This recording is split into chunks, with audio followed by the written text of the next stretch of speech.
Hey everyone, I'm Joshua Orro, the Mustang Prince, and welcome to Mustang Prince Orro Reports.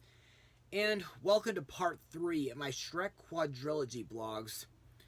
Now, so far, I've already blogged the first 2 Shrek films, the 3D midquel, and the spin-off movie, which will be getting a sequel later this December. Also, I must remind all of my loyal viewers that I have until this coming weekend to be prepared for when my friends and family at Musical Theater Village start performing Shrek the Musical.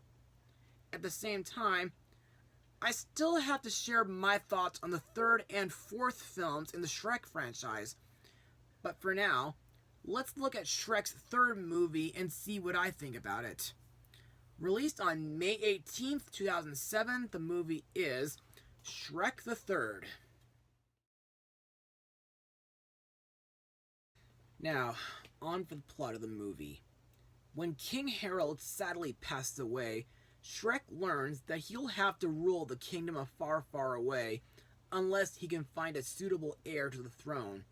The most promising candidate is Princess Fiona's cousin, Arthur Pendragon, a teenage outcast in a medieval high school.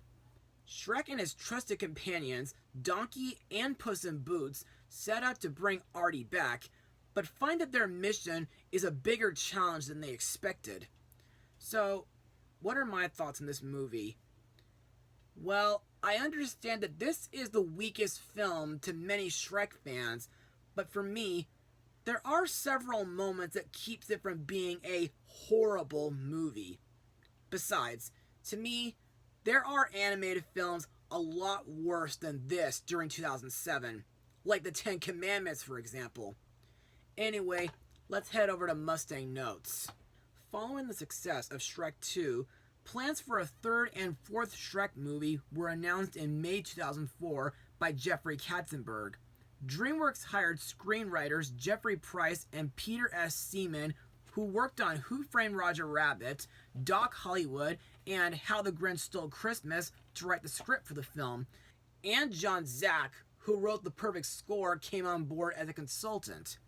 Unlike the first 2 films, while Andrew Adamson didn't return as director due to his occupation with the Chronicles of Narnia, The Lion, the Witch, and the Wardrobe, Adamson was still involved as an executive producer, and he was giving advice approximately every 4 months on the state of the movie. And the directing job for the film was given to Chris Miller, a story artist on the first movie and a head of story on the second film, and he's also known for voicing the Magic Mirror and Kowalski the Penguin in the Madagascar franchise. And joining Miller as co-director was Rama Hui, a supervising animator on the first 2 films. The film was developed under the working title of Shrek 3, but by March 2006, the title of the film was changed to Shrek the 3rd. According to Chris Miller, the reason behind the title change was because they didn't want to just sort of title it like it was just a sequel. Instead, they wanted something to make it just stand out on its own and give it its own personality and really try to treat it as a chapter in Shrek's life. And another reason for the title change was to avoid confusion with Shrek 3D. Also to note, Shrek the 3rd was released not only on the first movie's 6th anniversary, but it was also released during the same year and month as 2 other sequels, both of which being 3rd films in their franchises, those being Sam Raimi's Spider-Man 3 and Disney's Pirates of the Caribbean 3 at World's End. Now, what are my thoughts on the animation? Well, knowing DreamWorks, like Pixar, they've improved from the start, perfecting with characters and environments. But with this film, well, I think it's still equally as good as Shrek 2's animation, and I'm glad that Far, Far Away is still a Beverly Hills-styled kingdom. And I think the Poison Apple Bar is still an interesting place due to fairy tale villains hanging out there. As for the new places, well, I think Worcestershire Academy looks like a high school that was taken right out of the Wizarding World. Plus, it kind of makes me think back to my high school age at Tribuco Hills High School. The movie was released during my sophomore year, by the way. As for the story, well, it's okay. Yeah, it's not as good compared to the first two Shrek films, especially when this film has a truckload of crude humor, including Shrek's baby nightmare. But the things that I kind of find redeeming about it is the whole King Arthur plot, which is pretty spot on. And I like that a few characters get some development. And I also like that the fairy tale villains get more screen time in this film compared to the last one. Plus, in my opinion, King Harold's death and funeral were the saddest parts of the movie. However, while I do like Paul McCartney's music, I don't think Live and Let Die is the best song to play at a funeral. Also, I think the film's final climax, which takes place on stage, is very theatrical, especially with the use of Danse Macabre music. Another thing to mention is that when I saw this movie in theaters, I saw it with my best friend, Stephen James Smead, and this was years before he moved away to Arizona. And that's all I got for Mustang notes, so let's move on to the characters and their voice actors. The title character Shrek is once again voiced by Mike Myers, best known from Wayne's World, Austin Powers, Dr. Seuss's The Cat in the Hat, and Bohemian Rhapsody. In my opinion, Shrek is still a cool, tough, and caring ogre, but still very hot-tempered. Also, during the beginning of the movie, Shrek feels overwhelmed after going through many mistakes and disasters, and he doesn't think he feels very confident on running a kingdom. But after King Harold dies, Shrek is not only hoping to retrieve Far, Far Away's next heir, but he also becomes very nervous after learning that Fiona is pregnant. However, I did find it pretty interesting that this film is the only time that we viewers get to learn about Shrek's father, who years ago tried to eat him. Plus, in the Broadway show, Shrek's parents sent him away from his childhood home when he was 7 years old. Also, I like that several of the people of Far, Far Away see Shrek as a beloved celebrity. And I like the scenes where Shrek tries to protect Arthur. One time, while fighting Captain Hook, the pirates, and the trees, and the part where Shrek turns himself in to Charming. Speaking of which, I think Shrek has some of the funniest comments during Charming's Happily Ever After All show. Next we have Shrek's closest companions, Donkey, voiced by Eddie Murphy, and Puss in Boots, voiced by Antonio Banderas. To me, these guys are still great supporting characters, even though there are times where they attempt to fight or disagree with one another. Also, I like that Donkey is now a father with 6 hyper-dronky children and a loving dragon wife. As for Puss, well, I like that he's still an awesome Zorro-styled swords cat, and I'm really looking forward to seeing his spin-off movie. Sad that I can't blog it this year, though. Also to note, I think it's pretty funny and cute when Donkey and Puss switch bodies. No thanks to Merlin's out-of-practice magic. Next we come to our first new character, Fiona's cousin, Arthur Pendragon, or Artie for short, voiced by former NSYNC singer Justin Timberlake, who'd later act in The Social Network, Yogi Bear, and DreamWorks Troll films.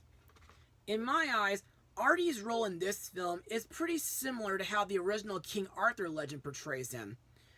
You see, in the Shrek franchise, Artie is a scrawny 16-year-old high school outcast picked on by virtually everybody, from the cool kids down to the retainer-wearing geeks, which kind of matches his page counterpart in my eyes.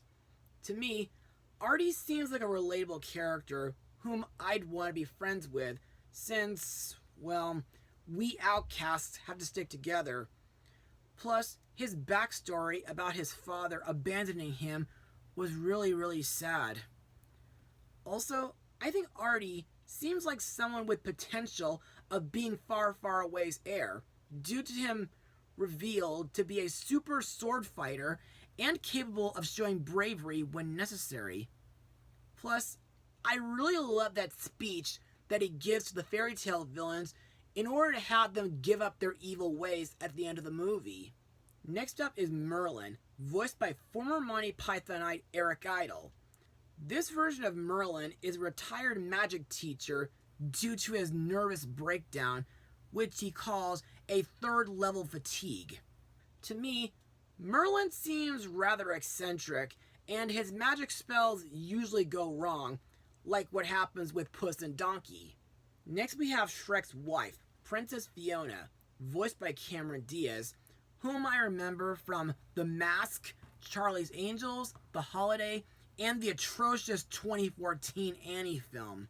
To me, Fiona is one of the best characters in the whole film, not just because she's a loyal wife or because of her awesome martial arts skills, but she also makes a great leader while she, her mom, and her friends storm the castle, rescue Shrek from being killed, and confront the villains. Also, I think Fiona has great potential when it comes to raising 3 future baby ogres. Next we have Shrek's fairy tale friends, Gingy the Gingerbread Man, voiced by Conrad Vernon, Pinocchio and the 3 Little Pigs, all voiced by Cody Cameron, the Big Bad Wolf, voiced by Aaron Warner, and the 3 Blind Mice, voiced by Christopher Knights. To me, these guys are equally as enjoyable as they were in the last 2 films. My favorite parts involving them is when they attend Fiona's baby shower and give her an adorable baby carrier, and the part where they try to hold Charming and the fairy tale villains off so that Fiona and the others can escape. Plus, that moment where Gingy sees flashes from his past were pretty sweet, even though the Farquaad memory was kinda nostalgic.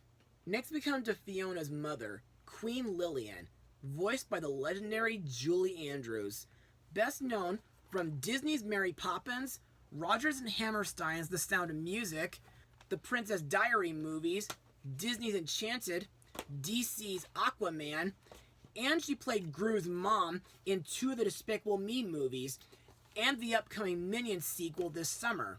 In this film, Lillian becomes a widowed queen after her frog husband Harold dies. But after a little while, Lillian perks up and begins accepting life without her husband. To me, Lillian gets some character development, and I really love her determined personality. Plus, I like that Lillian supports Fiona in rallying the other princesses from being damsels in distress to independent fighters. Also, I thought the most awesome scene involving Lillian is when she breaks down 2 walls with her head, which explains where Fiona got her fighting skills from. Next up are Fiona's baby shower friends, Snow White, voiced by Amy Poehler, Cinderella, voiced by Amy Sedaris, Sleeping Beauty, voiced by Sherry O'Terry, Doris the stepsister, voiced by Larry King, and Rapunzel, voiced by Maya Rudolph. In my eyes, they're another great set of characters, even though Rapunzel later betrays Fiona and becomes Charming's new girlfriend. Also, while the presents they give to Fiona were pretty weird, at the same time, I like that the 3 princesses use each of their characteristics while they join Fiona in infiltrating the castle. For example, Snow White uses her singing voice, provided by Megan Hilty, to charm the animals to fight alongside her, which, to me, seems like something that Disney and Led Zeppelin could file copyright for. Cinderella hurls her glass slipper like a boomerang, and Sleeping Beauty dozes off and falls to the ground in order to trip the knights. As for Doris, well, she is no longer a bartender at the Poisoned Apple due to her being reformed from villainy. Plus, I think she does pack a strong punch. Finally, we come to the movie's villain, Prince Charming, once again voiced by Rupert Everett, whom I remember from Inspector Gadget, the Wild Thornberrys movie, the first Narnia movie, and Miss Peregrine's Home for Peculiar Children. To me, Charming is still a brawny, arrogant, selfish jerk who's very remorseful towards Shrek, as well as his whole family and friends. After his mother, the fairy godmother, was disintegrated due to King Harold deflecting her magic back at her, Charming is stuck working at a dinner theater. His evil plan is to avenge his mother's death by becoming king of Far, Far Away. First thing he does is organize an army of fairy tale villains at the Poison Apple, and after invading the Far, Far Away castle, Charming prepares a stage show in which he will kill Shrek in front of the entire kingdom. The rest of the cast includes Ian McShane as Captain Hook, whom, at the time, was my prey, Suzanne Blakesley as the Evil Queen, Regis Philbin as Doris's sister Mabel, Mark Valley as the Cyclops, and John Krasinski as Sir Lancelot. And now let's move on to my final words. Overall, Shrek the Third isn't really a good movie, but it's not really terrible either. Maybe after watching the film's trailer years ago, I kind of thought this movie would stink. But at least the animation is still good, the main characters are still lovable and memorable, a few jokes are okay, and there are a few scenes and moments that are pretty decent and redeemable.